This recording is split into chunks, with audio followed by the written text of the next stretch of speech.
الوفا news, رہیں خبروں سے باخبر۔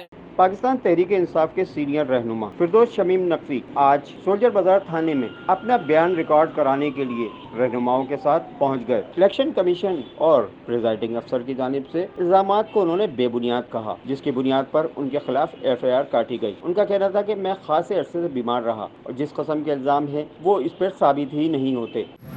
آج آیا تھا یہاں میرے اوپر کیس نمبر 2، ماضی میں ایک کیس ہوا تھا جس میں میں نے بختر بند گاڑی جلائی تھی، ایک پولیس والے سے ہتھیار چھینے تھے، اس کا میں ATC کورٹ میں بھگت رہا ہوں 25 مئی کو۔ ایسے جعلی کیسز کرنے میں وتیرہ بن گیا ہے یہ سندھ حکومت کا۔ ایک میری عمر ہو گئی ہے اب 67 اور آپ سب کو معلوم ہے کہ میں ایک بڑی شدید بیماری سے ابھی اٹھا ہوں۔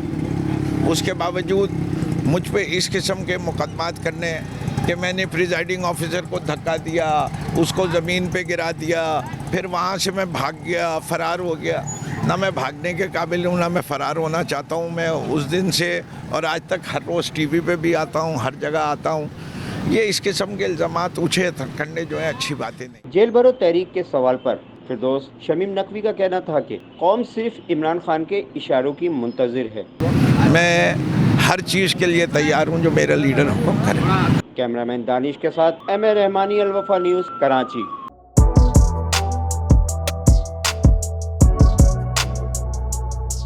اس پر لائک اور سبسکرائب تو بنتا ہے۔ Thank you.